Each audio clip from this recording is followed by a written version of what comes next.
Hello, my name is Karina and this is my perfume map. Today I wanted to talk about low drama floral musks.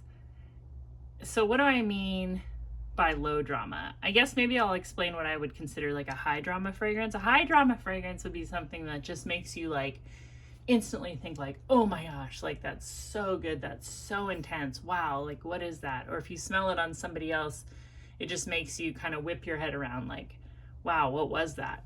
And those fragrances are great and they have like their place, but the downside to those like really high drama fragrances is you can kind of get sick of them sometimes. Or if I'm wearing one, sometimes I feel a little bit self-conscious if like I'm in a space where there's like a captive audience. Like say I walk into like a crowded post office and it's summertime, and as soon as I get in there, I'm like, oh wow, I'm like really, my fragrance is like penetrating like the room, like I can smell it. Or sometimes I think of these high drama fragrances, especially, so examples would be like a really rich gourmand, right? Something that you think like, wow, that smells so good, but it's not exactly like a perfume. It smells like a dessert or like something burning, like a burning cotton candy or marshmallow or something like that.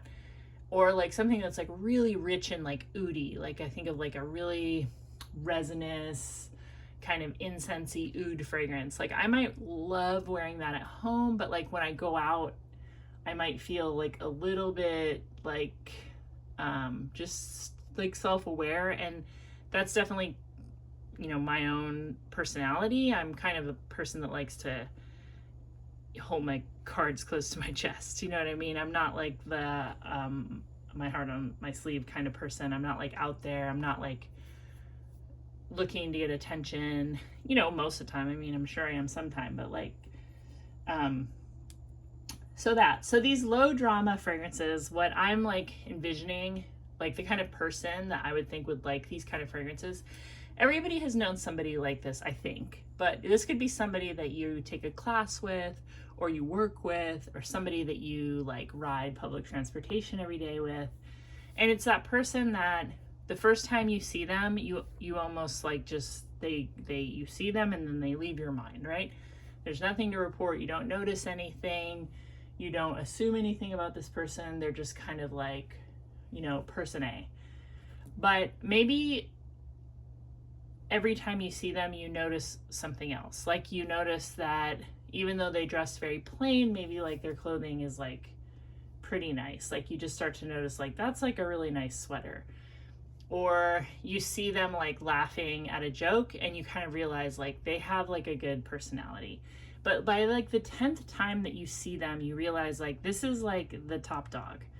You thought the top dog was like that very loud person with like the flashy clothes and the supercar, and you thought like that was the boss, but you realize no, that's actually the boss. And it's like this understated, low drama, but it's just all seems to be working. They're running the show without standing out. There's kind of like this idea of like stoicism, the gray man, all these kind of things. Like, but with women, I can't really think of a better way than just to say like low drama. Like you just didn't know that she is the one. And these are those kind of fragrances, and these are my favorite kind of fragrances. And I can say that all of these are really good.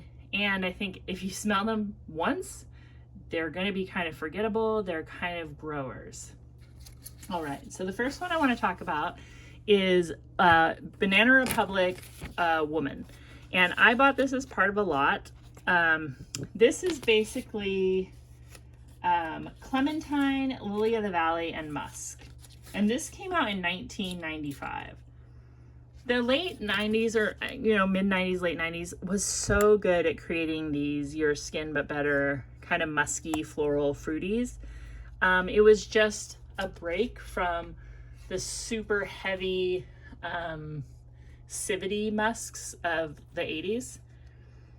This fragrance you can get on FragranceNet. Like you can get a tester for under $20, and you can get like this full bottle for around $21. And it is so clean. so fruity and so musky. This smells like you are definitely up and coming, you're under the radar, but like you smell good. Like you don't smell like a snack, you don't smell like a club, you don't smell like a quick ride on the Ferris wheel. You are like, you've put in the work. Like you're in it for the long haul. This is a very nice, work appropriate, PTA appropriate. And I kind of think these fragrances, honestly, like these are the ones that my husband always says, oh, you smell good. Any of these. It's a guarantee. You smell really good. You smell really clean. He doesn't even say anything when I wear something that's like pumpkin marshmallow something or other. Like I might really enjoy those, but like he probably just thinks I'm burning a candle. So anyway, that's W by Banana Republic, 1995. I don't know who the perfumer is. Like it doesn't say anything on Fragrantica. This is another one by Banana Republic. Banana Republic is pretty good with that kind of clean, classy, up and coming woman scent. You know, it's like it's not Old Navy. It's Banana Republic. Okay, this is super pretty too. So this one is it has water lotus, rose, and musk, and that's exactly what it smells like. The perfumer's Honoring Blanc. This is from 2006. This is so fresh, so clean, and it's not like a huge projector, but I will say that like I could still smell this in the morning after wearing it the day before. So it becomes a skin scent, but it's super pretty. And right now you can, this is a tiny little like 20 mil that I bought on eBay, but a 3.4 ounce bottle is like $17, I think, on FragranceNet right now. They have a 37% off coupon going around right now. I just checked. So $17, and this is super like year-round appropriate. Not too much for the summer, not too much for the office, not too much for a lunch, and nice for hanging out with the husband or whoever you hang out with that loves you and thinks you're the best. Super pretty. Underrated. Honestly, I don't ever hear anybody talk about Alabaster, and I think it's really, really good. It doesn't, none of these fragrances have that initial wow. And that initial wow, I think, is like, it's kind of like making it hard for me to pick out fragrances. Rose Rush by Paris Hilton's Rose Rush. I recently picked this up for around $12.99 at Burlington. Just a nice musky rose. This has neroli, peony, papaya, musk, amber, and cedar. And rose, obviously. Really nice Paris Hilton fragrance. I talked about how I feel about her perfumes in a previous video. I think that she really nails the expensive face cream, delicate florals, like wealthy woman scent profile. Like she looks like somebody who might be wearing burnt marshmallows, but she isn't somebody who'd be wearing that, and especially not anymore. Like these are her scents are these are a good deal. She's making very nice, classy fragrances at a good deal. And this came out in 2017, and the perfumer is Richard Herpen. I'm not familiar at all with that perfumer, but I do like Rose Rush, and I also like Luxe Rush. I have both of those, and they're good. Okay, this is Bill Blass. It's called like the Fragrance by Bill Blass, and it came out in 2006. Now, I've talked a lot about Bill Blass fragrances, and I am a fan. This is probably the most mainstream smelling Bill Blass that there is. Now, I was able to buy this for $11 on eBay, but I couldn't find it at a low price when I looked just now. Like it was around $40. This usually has a little bow on it, but mine doesn't. This is a green musky floral. This is very, very nice. If you like stuff like Lauren by Ralph Lauren, I think you would like this.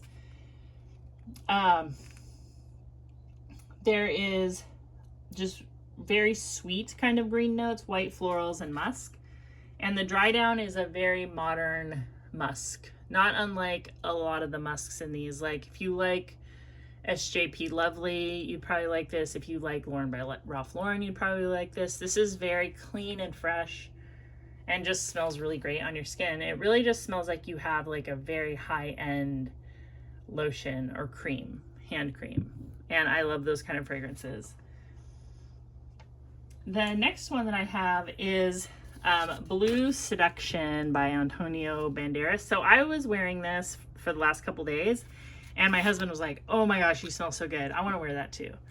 And he wore this to work the other day. And I'm not surprised because this smells like a men's cologne. This is the one for women. There is one for men, but if you read comments about this on Fragrantica, you'll see a lot of people think this smells like a men's cologne, or they think it smells like CK1. What I love about this one is there's almost like a bitter orange fragrance in the top notes that kind of comes off as piney. Like there's a certain kind of Christmas tree that smells like oranges. I can't remember what it's called. I think it starts with a C.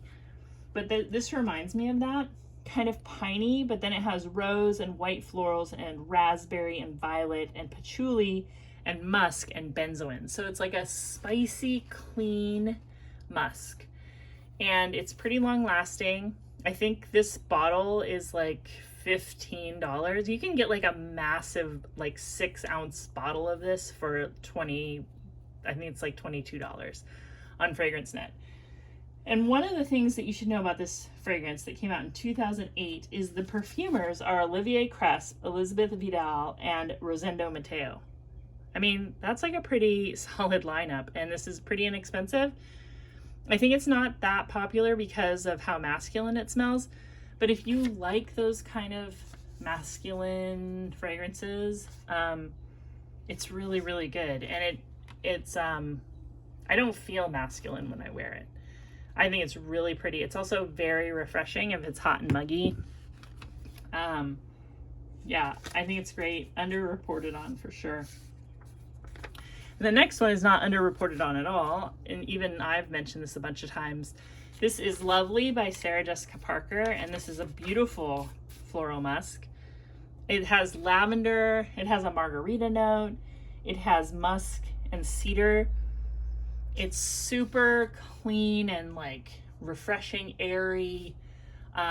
Smells boring at first, but it is just lovely. And a lot of people compare this to Narciso Rodriguez for Her. I've never smelled that, but I think this smells really, really similar to Modern Muse. So if you like Modern Muse by Estee Lauder, this is under $20. And it's so pretty. And it's probably the most modern smelling of all of these that I'm showing you. Even though I think it came out in, can't read my own writing. I don't know if I wrote 2005 or 2015, but the perfumers are Clement Gavry and Laurent Lagernac. I am a big fan of Laurent Lagernac. Like his fragrances, I'm going to buy more. I really like the way he puts notes together because there's always like a little surprise. There's always like, it's kind of a basic fragrance with like a twist. And I think that's really interesting and fun. The next one I have is an oldie, but a goodie. Elizabeth Arden, Fifth Avenue. This smells like the late 90s to me. Very floral and peachy and musky. It has carnation in it. It has orange. It has peach. It has nutmeg. It has musk, iris, sandalwood, vanilla, and even a little bit of cloves.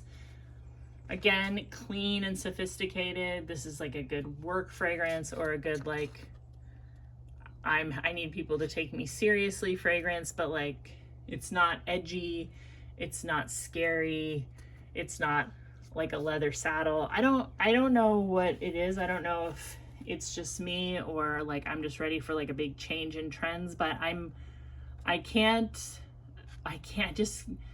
I see people kind of promoting fragrances that actually think like they stink a little bit, you know, like Patchouli 24 by Le Labo or anything that's even remotely like that, where you literally smell like a smoked saddle.